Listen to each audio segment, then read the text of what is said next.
So I guess the reason why they moved it is just the UFC could sell out those places now, especially for this fight.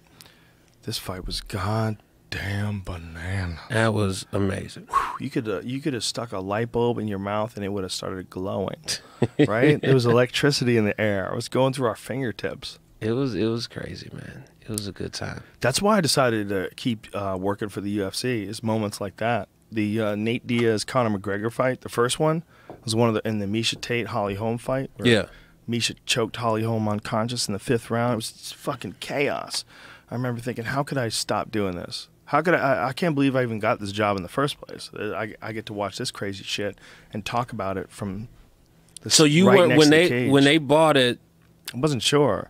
I just was thinking I was doing too many things. Yeah. And then I decided, well, I'm just instead of just being crazy, let me just do less.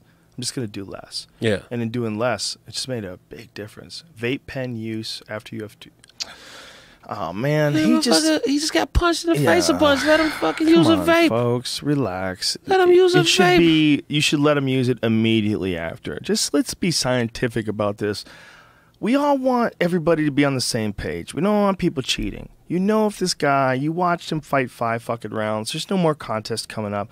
Let him do something that's medically proven to reduce inflammation. It's not even marijuana. It's CBD oil. Also, those punches are probably way worse for him than CBD oil. Oh, my God. CBD oil is good for you. Yeah, it's good for exactly. You. Especially when you have inflammation. Yeah, exactly. It should be Nate Diaz got punched in the face before he used CBD oil. That's a really good point, man. That is a really good point, because for someone to be that hypocritical, that you let a guy get punched in the head for 25 fucking minutes, but you won't let him smoke a vape pen, because what, you think he's cheating? Yeah. Yeah, he's cheating death. That's what he's doing. Same thing with football. Stay alive. Same thing with football. Oh, he was smoking marijuana. Football is way worse for you than weed is worse for you, and probably football is worse for you than cocaine. High impact football. Yeah, football is probably worse for you than most stuff. Drinking out of ponds. Football's fucking dangerous. Yeah, it's super dangerous, man. But they just try to maintain a good image about it. But just don't smoke weed. Don't smoke weed. It's hilarious. But you might get hella concussions, but don't smoke weed, because that don't look good because we gotta sell this Bud Light and shit. I love the word hella, but I'm too old to use it. I just turned 49. That's with the cutoff. Just do it, man. Can't say hella anymore. Yo, you can say hella. You can say hella. You were just encouraging me to tell that girl to ask her what her dreams were. Hannibal's a good friend. You know, you pump him up, he pumps you up. Yeah. You tell me, ask the girl what her dream. I really wanted to ask her so bad, man. Should've. She had that vibe, man. And I see a lot of bad ones. Her vibe was crazy. And it might not, and, you know, I wish I took the shot. Yeah. I would have helped her with whatever her dreams, if I could. Like, what do you want to do? You want to? I know somebody like that. And you can find somebody. If you don't know somebody, find somebody. You can find somebody. I wanted to know, because she wouldn't be hard to find somebody. I'm gonna go. You know what I did? I did think about. I saw what her name was on the receipt. Google her name and the restaurant name and see if she got a LinkedIn page. Damn, you went deep. LinkedIn. How many waitresses have a LinkedIn page? That's like super rare.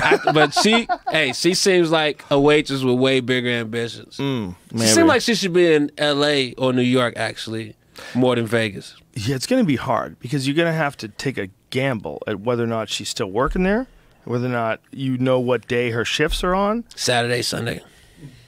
Okay. I went back. I was there 2 nights. I was there two afternoons. Getting really stalkerish. But we ain't saying no place. We ain't say no. Not stalkerish, but I did enjoy her energy. And I would help her. I say go back. I would help her in a platonic way. Go back in a Zen way. You know? In a Zen way? Yeah, like completely empty. The energy. Go back and experience like sitting in her section. And just saying hi. Yeah. Seeing what's up. But don't be like crazy about it. I won't be crazy about it. Just say what's up. Just say, hey, I need to have a. I've been to Vegas a bunch recently with no shows in Vegas. Have you been? I've been to the past 2 UFC things, and then sometimes just another trip just to kick it. It's a fun place. It's a strange place. I was just in this area outside of Reno. It's we were about 5 hours outside of Reno. We were camping and doing this hunting show, and it's all in like the mountains and the desert above Nevada. Like it's somewhere in the area of where they do that whole Burning Man thing. Okay, dude, it was amazing. Who all was it?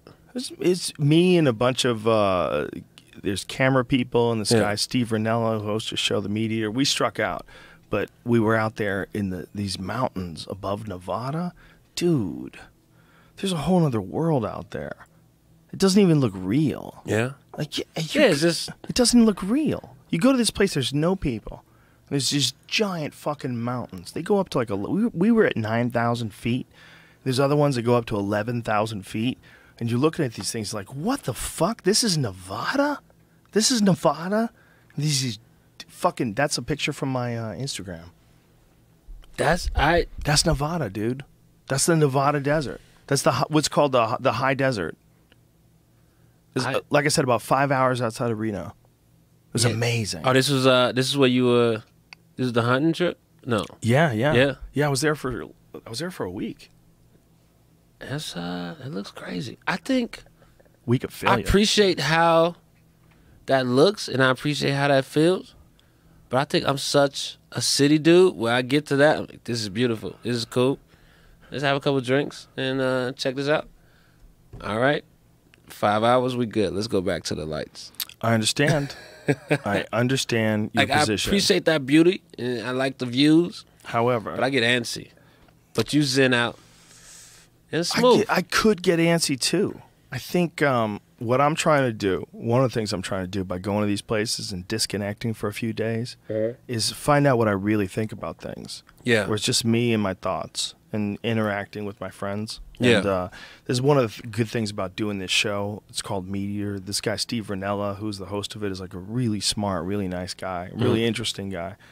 And, I like hanging out with him and all of his crew and his friends for like all these days. It's really fun. So in doing that and having it being really fun, you get to relax. Yeah. And you get to just like sit back and hang out with these like fun, cool guys and just relax. And this is your world now. This is your tribe. Right. And he told me that before, that's sort of how he views it. Like that it's his tribe and like a cool group of friends. Yeah. And that now I understand it now. It's like I think that disconnecting for a while, like every now and then, just take a few days off. Just you don't even have to go anywhere, but it's probably a good idea to like on purpose take a few days off of anything coming in, and just let's see how you feel about things. Even if I'm out and about at bars or something, and my phone dies, and I'm not charging it, I find myself having.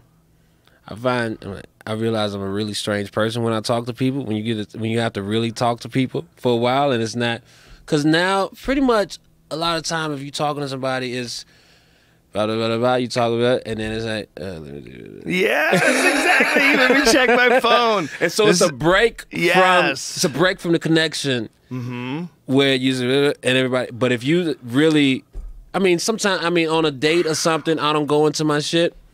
Dude, and that's a really important point. But yeah, if my shit's dead and I'm just out for 2 hours, I find if I'm having long conversations and then I start realizing, oh shit, I'm getting kind of weird and intense with this person. I start asking, because I normally I will, if I'm talking to somebody or a woman, I'll do the bullshit regular questions that we do. Where'd you go to college? You live here? Where'd you move from? How long you been doing that? And then you, at some point, if you want to really, you gotta get beyond that conversationally. Right. Hopefully. We're talking roofies, right? we on the same page? What? Yeah, I roofie a girl and be like, what are your fears? Just roofie with imagination. Roofies. What are your fears? Have you ever been hypnotized? No. Can be done. Yeah? Yeah. I believe in it. I believe it too. I believe in it. Respect to all the hypnotists out there on the road, killing it, having people on stage doing goofy ass Have shit. you ever seen a comedy hypnotist? Have you ever seen it live? Yeah. It's crazy, right? Like you don't believe it's real. A couple used to come to my college, yeah. Yeah, you don't believe it's real, and then you realize, oh, it is real. It really does work. It works. Nobody would just do that goofy ass shit. No, it works. Or just to do it. It works in some weird way. I don't understand it. But I got hypnotized. This guy, Vinny Shorman, he's like a mental coach. He hypnotized me. To do what? Very What was your goal?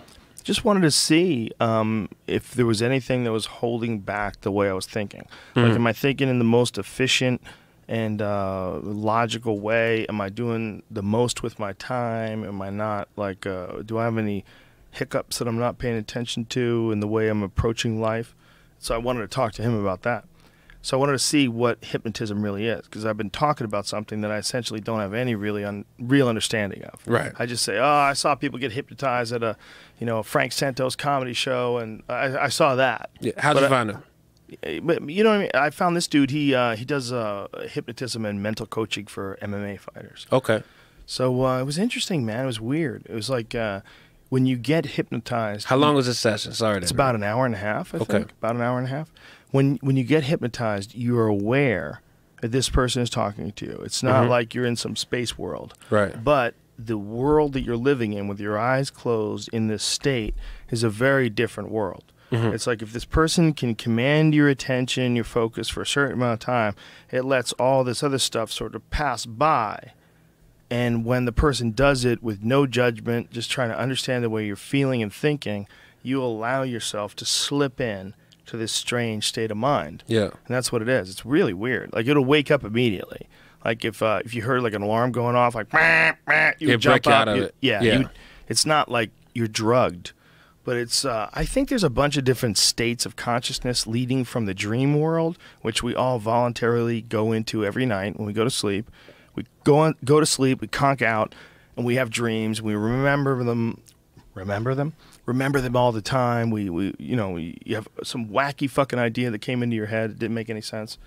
And I think there's states of consciousness from being totally awake, fearing for your life because you're in the middle of an earthquake, to being like drifting in and out of dreams. Yeah. You know? Or you're not sure you're there, or you're not there, and you wait, you're like, was that real? What the fuck happened? You know, you're sitting in your car, maybe at a road stop, you got your 6-hour drive, you're like, let me just pull over for an hour, and you're drifting in and out, you're not sure if you're asleep. You ever just, sometimes I close my eyes and just start seeing weird-ass colors and shapes and shit. Not even high. Yeah. But just, I'll just close my eyes, and then, like, now is nothing. But certain times, it'll just be weird shapes and just different. And like, this looks pretty cool. Well, your brain can make all kinds of funky chemicals, man. And they don't necessarily exactly know why. It's not like there's a bunch of different things that you can do to make your brain produce certain chemicals. Like in a row, like as far as like, like maybe you can like skip rope for 20 minutes and do 50 deep breathing exercises, and you'll get into like a psychedelic state. No one's exactly sure like what the fuck it is that allows people to get to certain states, and whether or not like the way your brain works is the same as my brain. Definitely. You know, it doesn't make any sense. Why would it be? Yeah. Like